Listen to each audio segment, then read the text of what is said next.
I was supposed to make this video like a month ago, but I've been busy. So here we go. About a month or so ago, I asked you guys to basically, I was going to do a Q&A in celebration of 6,000.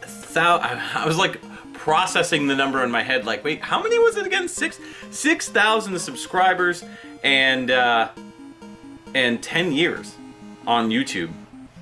So I went ahead and asked you guys, hey, you got any questions for me? I'll do a Q&A. Throw it out there. And I got a bunch of questions, so I figured let's do it up. So I'm going to be reading off of my computer here to answer every single question as best as I can. So I'm going to be answering these questions off my computer as best as I can, just because, you know, some answers are going to be short, some answers are going to be long. We'll do the best we can. So the first question, these are in no apparent order. First question comes from 9EG, and they say, I wouldn't say it makes me happy, it's more we share the same interests and like the same stuff. Either way, the content is great, so keep it coming. Thank you. Question, weirdest game you've ever played? Weirdest game I've ever played. Mr. Mosquito was pretty weird. That was a really strange game. And that's on PS2, and it's basically this game where you go around as a mosquito and try to suck characters, like non-playable characters' blood. So you're going around flying all over the place, and like you could like attach onto like girls' breasts and stuff like that, and it's weird. It's a super weird game. Katamari Damacy is also pretty weird. I mean, I'm a fan of the series. I like the series, but yeah, that was a pretty strange one too. So yeah, those are my answers: Katamari and Mr. Mosquito. Alec Payton, sorry if I pronounced that wrong. Payton said, "Congratulations on 10 years. Where did the name Dongled come from?" It's funny you mentioned that. This is a question I get asked fairly frequently. When I was choosing YouTube names, I just picked something that I used for everything back in the day. And Dongled was a inside joke reference that's actually on Urban Dictionary, and it's I put it up on Urban Dictionary for the record. So you'll see there that it's me. Yeah, I'm guilty. I did it. So Dongled, it goes back to my college days. I was living with my buddy James, and I had a laptop, like a Dell laptop, that I was trying to get Ethernet on. It didn't have Ethernet native. That's how old this computer was. We're talking like 2001, 2002. So I ended up buying this PCMCIA card slot that I didn't realize it at first, but it required an additional dongle cable that you would plug into, because the card itself, in order to fit into the slot for the PCMCIA slot, you had to buy a dongle cable to plug into that card, and then you could plug into the dongle in Ethernet cable. So I bought the PCMCIA card, I installed it, got everything up and running. I go to plug in the Ethernet, not even realizing, looking at the side of the card, and my buddy James was there with me, my roommate at the time, and so I go to plug it in, and I'm like, crap, I need another dongle. I need a dongle cable in order to plug this in. He looks at me and he goes, dude, you got dongled. So it was just one of those things that we would say like all the time. Oh, you got dongled. So when I was picking names, I was like, what am I gonna pick? Dongled. So that's just a name that I've been using for like ever and ever and ever. It kind of reminds me of Happy Video Game Nerd. He wasn't Happy Video Game Nerd. He wasn't Stop Skeletons from Fighting way back when.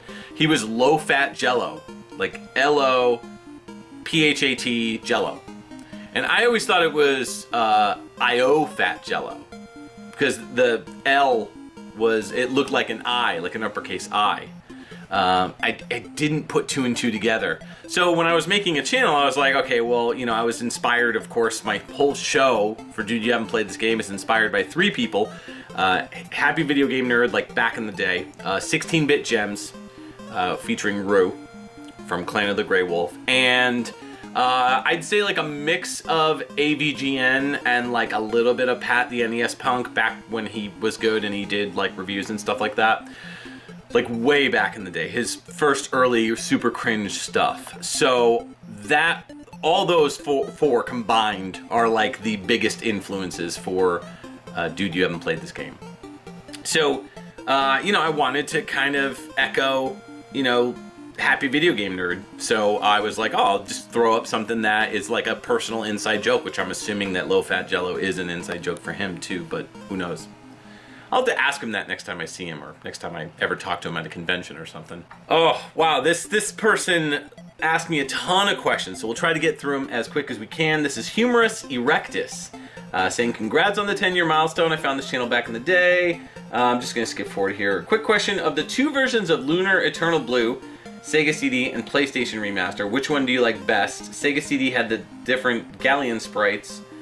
Dragon Cannon was amazing in this version. In Battle Location, Gene had the Hadouken. Lord Leo's battle animation was slightly different. Pay for saves had more of a strategy to saving your game.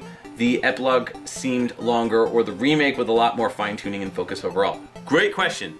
I really can't say for sure because I've never played either. I own Lunar 2 Eternal Blue on PS1, the equivalent of like the Silver Star Story Complete. So I own that one on the PS1, but I have not sat down and played it. So I'm gonna go with that one as my choice, just because that's the one I actually own. Also, if you had to pick Ren or Stimpy, I'm gonna go Stimpy. Yeah, more in line with my personality, I guess. A lot goofier. Ren is way more hot, like tight end. Like I can't with that type of person. Beavis and Butthead or King of the Hill? I'm gonna go with Beavis and Butthead. I never really found King of the Hill that funny. MTV Jackass or MXC? I would say MXC, just because it's more in line with like Mystery Science Theater type stuff. Japanese Spider-Man or Ultraman? Ultraman all the way. Absolutely Ultraman. Loch Ness Monster or Bigfoot? I'm gonna go Loch Ness Monster. I found Loch Ness Monster from those pictures like way more terrifying than Bigfoot, but I don't know, that's just me. Bigfoot I feel like you could run away from. Loch Ness Monster, like if you're in the sea, that's it, man. But then again, I guess logic-wise, like the only place Loch Ness Monster could get you was on sea, so, or on water, so if you're on land, or if you make it to land, then he can't catch you there either, so. Cavity protection or whitening toothpaste? Neither. I would say of those choices, if I had to pick cavity protection, but otherwise I'm gonna go like sensitive teeth, because I have like receding gums, so I just brush too hard, so I had to switch to an electric toothbrush, and I use the like Sensodyne toothpaste. It does wonders for my teeth. So yeah, I don't really care about whitening, so is what it is. My teeth are my teeth. And lastly, you ever watch Bio Booster Armor Guyver? Dang, that was a good show, and the movies weren't half bad. Second one had Solid Snake, David Hayter.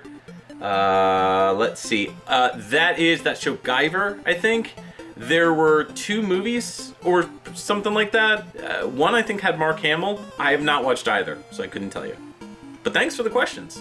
Max Impact 24, my buddy Will. Congrats, Mike, on 10 years of providing sweet content on YouTube. No easy feat. I've seen a lot of popular YouTubers come and go. Glad you're still pushing out great videos. I think the first video of yours I bumped into was Castlevania 2 or Chip and Dale, so a long time ago. Yes, a very long time ago, especially Chip and Dale.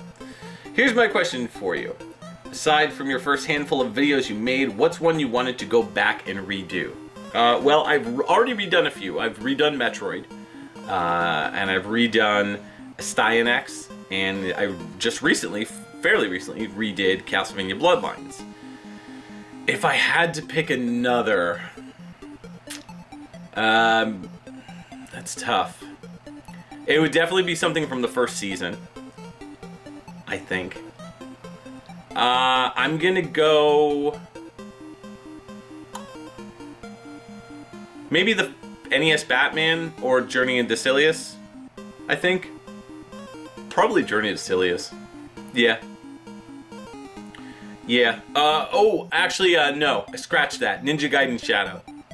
Because there's a lot of stuff in that Ninja Gaiden Shadow that I'm not...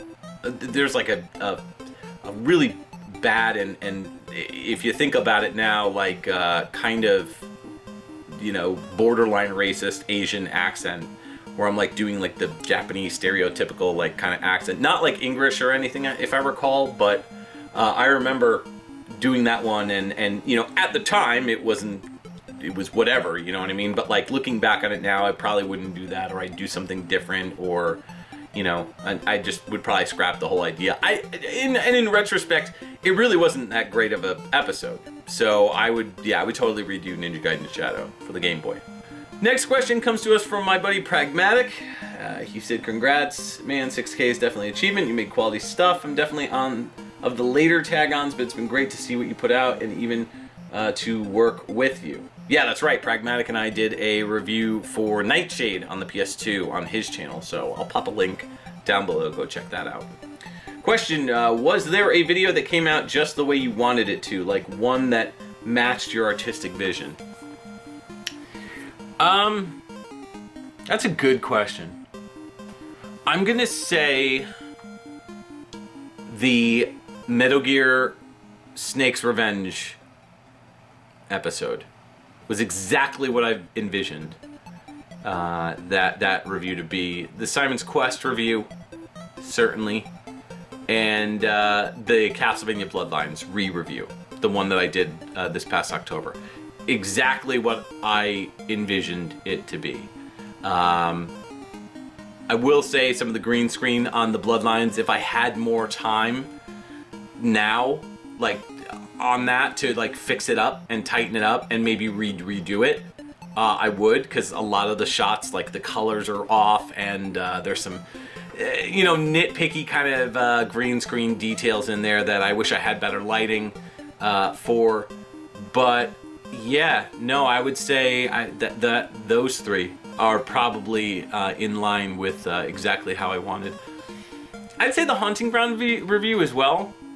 That one was pretty close to what I envisioned for the channel. You know, generally when I do these reviews, I don't...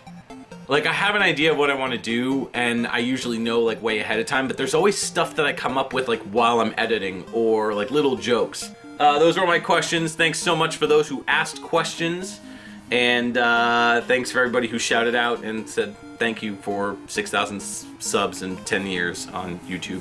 Really appreciate it. Thanks for all the support, guys, over the years, and I don't know, we got some stuff coming out very soon, so stay tuned.